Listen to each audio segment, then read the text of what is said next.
ChatGPT danoy, ang inggit ay parang apoy na tahimik kung kumalat.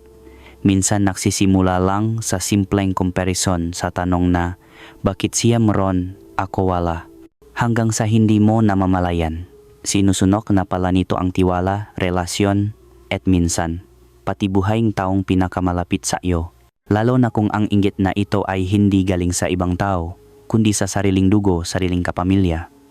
Buwan ng Marso taong 2018, isang tila karaniwang Sabado sa bayan ng Bataan. Sa tabing dagat, sabay ang huni ng alon at halahakan ng mga tao. Summer outing, masaya, maingay, parang walang problema sa mundo. Pinangunahan ang lakat na iyon ni Ricky de la Vega, 42 anyos, tila masigla at palabiro sa mga kasama. Nandun din ang kanyang nakababatang kapatid na si Carlo de la Vega, 38 anyos, tahimik ngunit halatang responsableng padre de pamilya. Kasama niya ang asawa niyang si Evelyn, 40 anyos, at ang kanilang anak, pati iba pang kamag-anak. Sa unang tingin, isang normal na family outing lang ito. May nakihaw sa gilid, may nakfi-video ka, may mga batang naglalaro sa buhangin. Si Carlo, paminsan-minsan, ay napapangiti habang pinagmamasdan ang asawa at anak niya. Walang mag-aakalang sa araw ding ito, magbabago ang takbo ng buhay nilang lahat. Bandang hapon, habang unti-unting namumula ang langit sa papalubok na araw, nakaya si Ricky kay Carlo. Tara, lakat muna tayo doon banda. Makapausap lang, tagal na rin nating di nakakabonding, kunwari i-casual na alok ng kuya. Walang kahit anong hinala si Carlo. Para sa kanya, simpleng lakat lang iyon ng magkapatid na matagal ding hindi nakasama ng mayos. Sabay silang naglakat papunta sa bahaging hindi na masyadong dinadaanan ng iba. Bandang may batuhan at matarik na bangin. Ilang metro na ang layo nila mula sa cottage. Kaya't hindi naabot ng tawanan at ingay ng pamilya ang lugar na kinatatayuan nila. Ayon sa kwento ni Ricky kalaunan, nakpipikturan daw sila, nakbibiro, hanggang sa biglang nadulas si Carlo at nahulok mula sa matarik na bangin. May sigaw na kumawala, ngunit walang nakarinig. Makalipas ang ilang minuto, tumakbo pabalik si Ricky sa mga kamag-anak. Umiyak, nanginginig, sumisigaw ng tulong. Sa paningin ng pamilya, isang kuya ang hysterical sa takot at pakabigla. Agad na nakagulo ang mga tao. Sinubukan nilang puntahan ang gilid ng bangin, pero hindi iyon simpleng dalistis lang. Matarik, madulas, at sa ibabay dagat na magulo ang alon at puno ng naglalakihang bato. 2 araw na sinuyot ng mga rescuer ang paligid. Sinilip ang gabita ng bato, nilibot ang aplaya. Umasa ang pamilya na baka sakaling lumutang ang katawan. Pero wala ni anino ni Carlo. Sa ulat ng pulisya, iisa ang nakasulat, presumed death. Walang nakitang ebidensya ng foul play, walang bangkay na magsasalita. Ipinakpalagay na mula sa taas na humigit kumulang 30 metro, walang sansang mabuhay. Si Carlo at marahil tinangay na rin ng alon ang katawan nito sa mas malalim na bahagi ng dagat. Para sa mga autoridad at sa karamihan, isa lang itong malungkot na trahedya. Isang aksidente, isang maling apa, isang segundo ngang kapabayaan na humantong sa kamatayan. Isinara ang kaso. Tulad ng maraming kwento, matapos ang iyakan, unti-unti na ring nakbalik ang lahat sa kani-kanilang buhay. 3 linggo matapos isara ang kaso, sinubukan ng pamilya ni Carlo na mag-move on. Ang anak niya, hinahaplos pa rin ang manggalumang larawan ng ama. Si Evelyn, ang naiwang asawa, na natiling sa Pampanga. Si Ricky naman, bumalik din sa lugar na iyon. Sa unang tingin, para bang pareho silang sugatan at nakikiramay sa isa't isa. Tahimik si Ricky, madalas nakatungo. Si Evelyn, parating nakasuot ng lungkot sa mukha. Ngunit habang lumilipas ang mga araw, may napansing kakaiba ang mga tao sa paligid. Naging madalas ang pagbisita ni Ricky sa bahay ni Evelyn. Sa simula, madaling ipaliwanag, kuya siya ng yumaong asawa, tumutulong, nakikiramay, nag-aasikaso sa pamangkin. Ngunit sa tagal-tagal ng pagdalaw at sa dalas ng pagsasama nilang dalawa, Unti-unting naging iba ang tingin nam nga kapitbahay. Pakalipas kang halos 3 buwan, tila hindi na nila itinago pa. Nagulat ang lahat ng ianunsyo ni Ricky de la Vega at Evelyn de la Vega ang kanilang relasyon. Hindi na patagong tinginan, hindi na palihim na pag-usap, lantaran na ang pagsasama. Sa kabila na ilang buwan pa lang ang nakalilipas mula nang ideklarang patay si Carlo, heto ang asawa at ang kapatid nito magkasintahan na. Para sa iba, skandal iyon. Para naman sa iba, pilit na kinukumbinsi ang sarili na baka nakahanap lang sila ng comfort sa isa't isa. Pero kung babalikan natin ang pinakmulan ng lahat, makikita nating matagal nang may pumutok na ugat sa loob ng pamilyang ito. At para maintindihan kung gaano kalalim ang sugat, kailangan nating bumalik 20 taon ang nakaraan. 20 taon na ang lumipas, sa Pampanga nagsisimula ang kwento ng magkapatid na Ricky at Carlo de la Vega. Maaga silang naulila ng parehong pumanaw ang kanilang magulang sa isang aksidente sa kalsada. Isang iglap, nawala ang haligi at ilaw ng tahanan. Naiwan sa kanila ang malaking bahay sa San Fernando at isang ektaryang lupain na buong buhay na pinahirapan ng kanilang ama at ina. Bilang panganay, si Ricky ang nagdesisyon tungkol sa mga naiwan. Iminungkahi niyang ibenta ang bahay at lupa at hatiin ang pera sa kanilang dalawa. Sa hatian, 60% mapupunta sa kanya bilang panganay at 40% kay Carlo. Maaring may ibang kapatid na kokontra, pero si Carlo bilang bunso at bilang respetado ang kuya, pumayag na lang. Sa isip niya, sapat na ang parte niya at ang mahalaga, magkakasama pa rin sila. Pero doon na dahan-dahang nahiwalay ang direksyon ng buhay nilang dalawa. Si Ricky, guwapo, palabarkada, sanay sa atensyon. Nang mapasakamay niya ang mas malaking parteng mana, para bang bumukas sa kanya ang pinto ngang walang katapusang kasiyahan.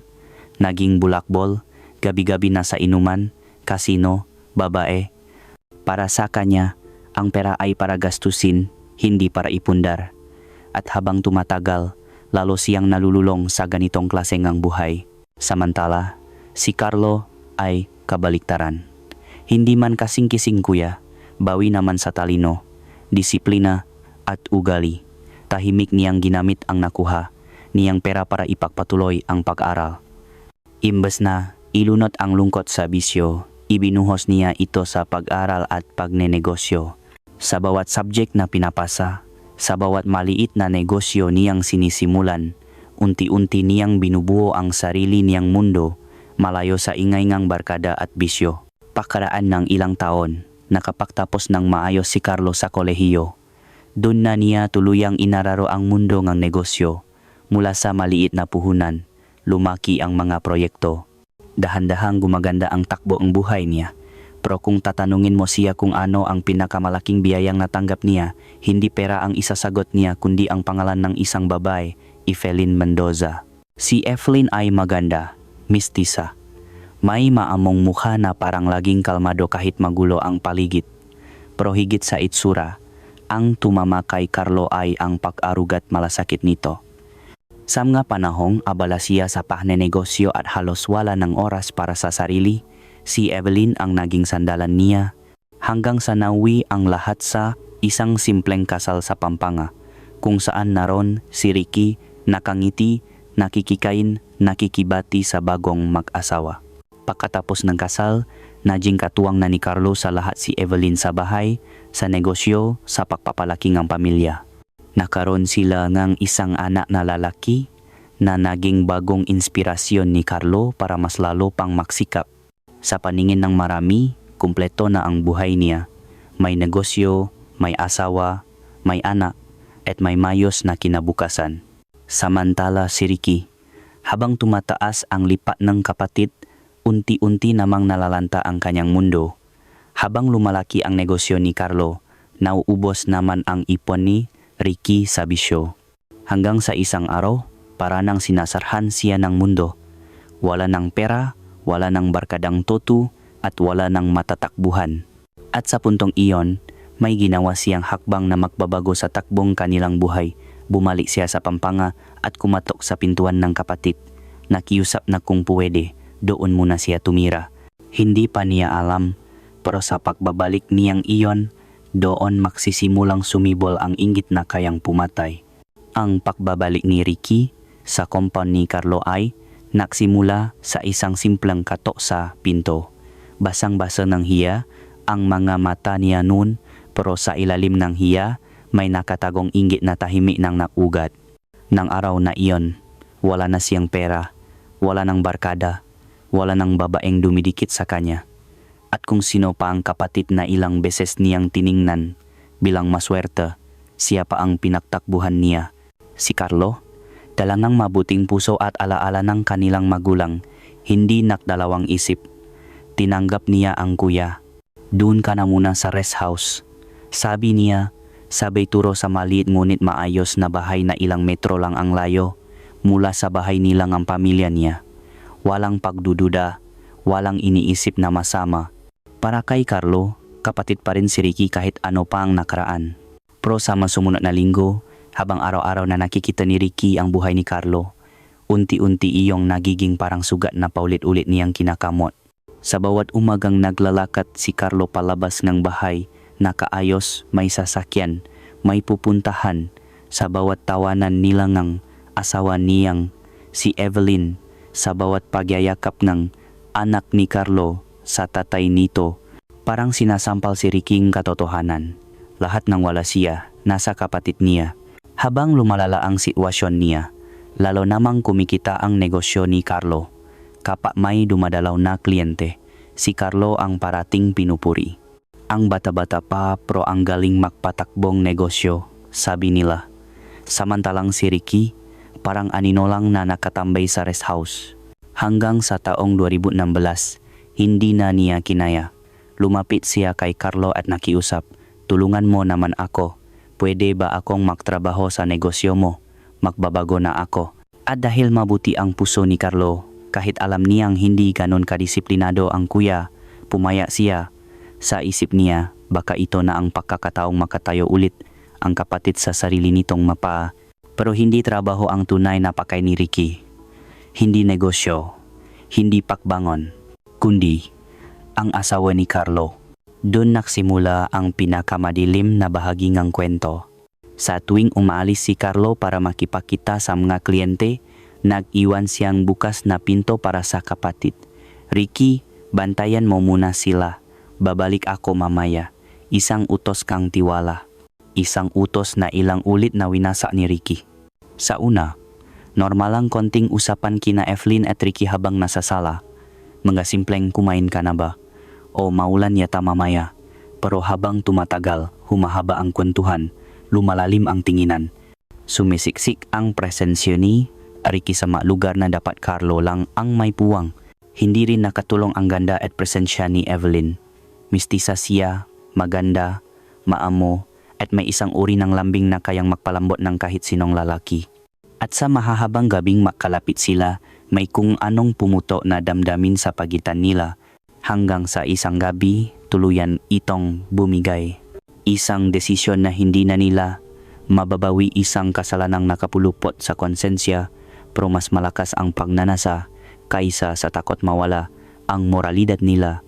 At dun, naging marinaw kay Evelyn ang isang bagay na hindi niya kailanman sinabi kay Carlo. Na noong araw ng kasal nila, nang lumingon siya para hanapin ang mukhang groom, hindi si Carlo ang unang hinanap ngang puso niya, kundi si Ricky. Dahan-dahang gumapang ang katotohanang iyon sa isip ni Ricky, parang lason pero matamis. Isipin mo, ang babae ngang kapatid mo, nun pa pala may lihim ng hawak ng tadhana para sa iyo. At sa halip na tumakbo palayo, mas lalo pa nitong pinalaki ang pagnanasa ni Ricky. Parang gusto na niyang angkinin ang buong buhay na meron si Carlo. Habang abala si Carlo sa negosyo, lalo pang lumalalim ang pagtataksil. Kapag gabi, naguguluhan si Evelyn. Kapag araw, parang hindi niya kilala ang sarili niya. Pero sa bawat sandali kasama si Ricky, mas lumalakas ang loob niya. At sa bawat yakap nila, parang unti-unting namamatay ang pagmamahal niya sa asawa. Hindi natapos doon. Si Ricky, kahit ang anak ni Carlo, unti-unti niyang inaangkin. Siya ang nakahatid sa bata sa school, Siya ang bumibili ng laruan. Siya ang nakukuwento ng bedtime stories. Sa paningin ng bata, si Tito Ricky ay mabait, masaya, nag-alaga. Hindi alam ng bata, inaangkin na siyang taong balakpalitan ang tatay niya. At sa loob ng bahay, unti-unti nang nagiba ang dynamics. Parang may bagong presensya. Parang may dalawang ulo ang relasyon ni na Carlo at Evelyn, isang legal at isang bawal. Hanggang sa dumating ang panahong, wala nang sapat na dahilan ang dalawa para manatili sa dilim. Hindi lang pangangaliwa ang laman ng relasyon nila kundi isang plano. Isang tahimik ngunit malupit na plano. Kung mawala si Carlo, kami ang makakasama. Kami ang magiging pamilya. Pebrero 2018 nang makmungkahi si Ricky ng isang outing. Sambit niya kay Carlo, "Kailangan mong pahinga bro, masyado kang napapagod." At sino naman si Carlo para tumanggi? Gustong-gusto rin niyang maglaan ng oras sa pamilya. 3 linggo matapos, natuloy ang outing. Ang araw na iyon, Marso 2018, ang araw na nakatakdang patayin ng 2 taong pinakakatiwalaan ni Carlo ang kanyang buong mundo. Sa gitna ng tahimik na hapon, habang naglalakad sina Ricky at Carlo sa gilid ng bangin, napakagaan ng usapan nila. Parang wala lang, ngunit sa ilalim ng ngiting bitin ni Ricky, may nakahandang kasamaan. At nang tumapat sila sa isang bahaging bangin na sapat para sa isang aksidente, biglang may nangyaring hindi na mababawi. Isang iglap, isang tulak, isang siga. Isang sandaling umaling-aungaw ang takot ni Carlo habang lumulubo ang katawan niya pababa sa gilid ng bangin. At si Ricky, tumigil muna, tumingin. Tinitiyak na wala ng galaw. Ngunit ang hindi nila alam, may ibang mata ang nakakita sa buong pangyayari. Isang binatilyong nangangahoy ang naglalakad sa kagubatan. Natanaw niya ang eksaktong sandali kung paano itinula ni Ricky ang sariling kapatid. At nakita rin niya kung paano nahintay si Ricky ngang ilang minuto bago tumakbo pabalik, umiyak, humihingi kunong ang saklolo. Nang umalis si Ricky, agad na bumaba ang binatilyo sa ibaba ang bangin. Doon niya natakpuang buhay si Carlo duguan. May bali pero himalang nakasabit sa makakapal na sanga. Nakiusap si Carlo, hirap man magsalita. "Huwag mo akong dadalhin sa ospital, itago mo muna ako, buhay ko ang kapalit nito." At sa awa, dinalangang binatilyo ang sugatang Carlo sa kanilang bahay. Ilang linggo siyang ginamot at inalagaan. Habang ang gabi-gabi niyang bangungot ay pare-pareho, ang mukha ang asawa niya at ang kamaying kapatid niya, itinulak siya sa kamatayan. Pagkatapos ng ilang linggo, nang makalakad na siya, hindi siya umuwi, hindi siya nagpakita, hindi siya nakingay. Sa halip, umupa siya ng maliit na silid malapit sa bahay nila.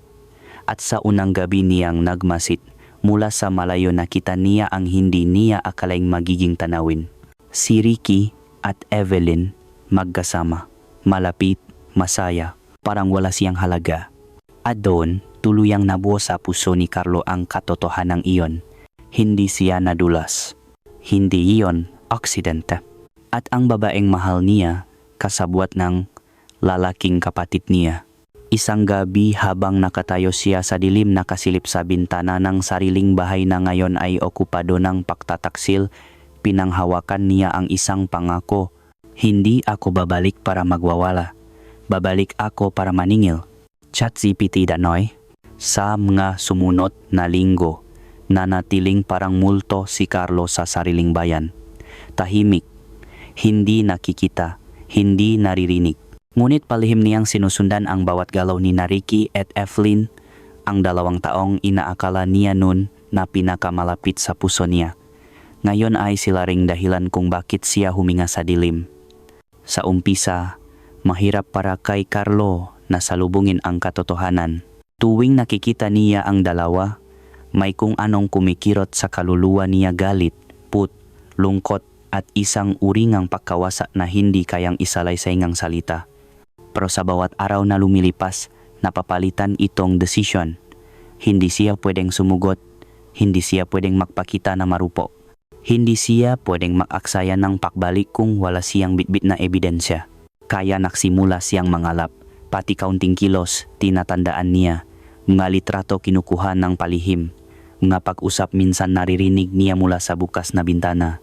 Mga dokumento unti-unti niyang nadiskubre sa mga taong pinakakatiwalaan nila nun. At habang kinokolekta niya ang nga pirasong ito, mas lalo niyang nakikita ang kabuuan ng puzzle. Hindi lamang pagtataksil ang ginawa sa kanya. Hindi lang pagkakanulo. May pananakaw pa nga ari-arian, nga papeles na nilipat sa pangalan ni Ricky habang hindi pa man siya idinadeklarang patay. At ang pinakamahirap tanggapin, sa ilang litrato, nakangiti si Evelyn kay Ricky hindi ngang pilit o hiya, kundi ngang tunay na saya. Parang wala siyang halaga, parang wala siyang pinaksamahan. Pakalipas ngang isang buwan ng pakmamanman, isang balitang parang kutsilyo ang tumarak sa dibdib ni Carlo. Pinaplano na nina Ricky at Evelyn ang pagpapakasal. Sa harap nga kaibigan at kamag-anak, bumubulong ang nga ito. Nauusap tungkol sa lugar ng reception, sa dress ni Evelyn, sa mini party bago ang kasal. May mga pumoprotekta, baka naman dapat maghintay muna, pero sa karamihan, isang nakabibinging kabastusan ang paglungtat ng relasyon nila habang hindi pa rin natatakpuan ang katawan ni Carlo. At doon, natapos ang pasensya ni Carlo gamit ang mga nakalap niyang litrato at dokumento. Nahanap siyang abogado. Ipinakita niya ang mga larawan ng lambingan ni Ricky at Evelyn. Ipinakita niya ang mga papeles na may pirma niya pirmang peke. Ipinakita niya ang timeline ng pangyayari. At nang huli, pinitawan niya ang pinakaimportanteng ebidensya, ang testigo. Ang binatilyong nakakita ng mismong paktulak sa kanya si Ronaldo Andaya. Nang lumapit si Carlo kay Ronaldo, hindi na binata ang kaharap niya. Isa na itong batang lalaki na tumatak ang takot sa mga mata, pero hindi nakdalawang isip si Ronaldo. Inilahat niya ang buong pangyayari sa pulisya, at iyon ang naging pinakamatag na pirasong ebidensya. Sa loop lamang ng ilang araw, naglabas ang korte ng arrest warrant para kina Ricky at Evelyn. Oktubre 2018, isang umaga na tahimik sa bahay ni Ricky. Wala silang kamalay-malay. Wala silang iniisip kundi ang nalalapit nilang kasal. Isang pangarap na nakatayo sa pundasyon ng pagtataksil at kasalanan. Hanggang sa kumatok ang mga pulis. Walang babala, walang paliwanag. Agad silang binasahan ng Miranda rights. Napamulagat sila, nagulat. Napahawak si Evelyn kay Ricky, nanginginig. Si Ricky naman nagtataka, nagagalit ano tong kalokohan na to, pero wala silang nagawa. Sumama sila at tinala sa presinto. Buong akala nilang dalawa, isang maling akusasyon lang ito. Wala na si Carlo, wala nang makakapagpatunay, wala nang masasandala ng kaso. Pero nang pakbukas ang pinto ng interrogation room, doon sumabok ang mundong ginagalawan nila. Nandun si Carlo, buhay, malakas, nakatayo, at ang tingin niya hindi galit, hindi luha, hindi iyak, kundi isang malamig na tingin ng taong muling bumangon hindi para makipagbati, kundi para maningil. Si Ricky, napaatras, para siyang nakakita ng multo. Impossible, bulong niya. Hindi ka dapat buhay. Si Evelyn naman, parang nawalan ng hininga. Sa loob ng ilang segundo, nanigas siya bago lumapit kay Carlo. Carlo, mahal, nakamali ako, akala ko. Umiwas si Carlo. Isang hakbang palayo. Isang simpleng pakiwas na tumalo ng libong salita. Doon napatit ang pag-asa ni Evelyn. Ang kaso ay umabot hanggang Regional Trial Court pagsapit ng Disyembre 2018. Sa bawat pag-upo ni Carlo sa courtroom, nilalabanan niya ang muling pag-akyat ng trauma, ang lamig ng bangin, ang haptingam nga galos sa balat, at higit sa lahat ang sakit ng pagkakanulo. Pero sa harap niya, nakikita niya si Ricky at Evelyn, nakatali ang kamay pero makatabi, makahawak daw minsan. At bagamat nakakadena sila, hindi mababasa sa mukha nila ang pagsisisi. Sa paglilitis, ipinakita ang lahat. Ang testimonya ng batang saksi, ang mga larawan ng relasyon ni Evelyn at Ricky, ang mga dokumentong minanipula nila, at ang text messages na nakpaplanong alisin si Carlo ng tuluyan. At kahit nakpakitang hindi nila ginagawa, hindi nila kayang sagutin ng maayos ang bawat ebidensya. Paulit-ulit nilang sinasabi, aksidente iyon, nadulas siya, baliw na si Carlo. Pero sa harap ng mafex, sa harap ng mismong biktima, ang pagtatakip nila ay parang basang papel na madaling mapunit. Makalipas ang ilang buwan ng pahlilitis, sa harap ng isang punong courtroom, binasa ng hukom ang hatol. Guilty. Si Ricky guilty sa kasong frustrated parricide. Si Evelyn accomplice at napatunayang nagkaroon ng relasyon bago pa man ang insidente. Parehong pinatawan na reclusion temporal halos 20 taon sa kulungan. Tahimik si Carlo. Hindi siya sumigaw. Hindi siya umiyak. Hindi siya nakdiwang. Nakaupo lang siya. Malalim ang pahinga. Nakatitik sa 2 taong ilang beses niyang minahal at pinagkatiwalaan. Sa wakas, tapos na. Pakalabas ng hatol, pumalik si Carlo sa kanyang buhay. Tahimik na binitbit ang trauma at sugat na hindi na mawawala. Itinuloy niya ang negosyo, pinalaki niya ang anak na mag-isa. At araw-araw, tinuturuan niya ang bata ang isang aral na sinira ang buong buhay nila. Huwag kang mainggit sa buhay ng iba. Hindi mo kailangang agawin ang hindi para sa iyo. Lahat ng bagay makukuha mo sa pagsisikap at pagkatao, hindi sa kasamaan. At sa huli, ang lalaking itinulak mula sa mataas na bangin, ang lalaking inakalang patay na, ang lalaking inagawan ng asawa, pamilya at buhay siya rin ang lalaking pumalik mula sa kadiliman. Hindi para gumanti sa paraan ng dugo, kundi para ipakita na kahit kaano kalalim ang bangin, kayang bumangon ng taong may katotohanan sa panig niya.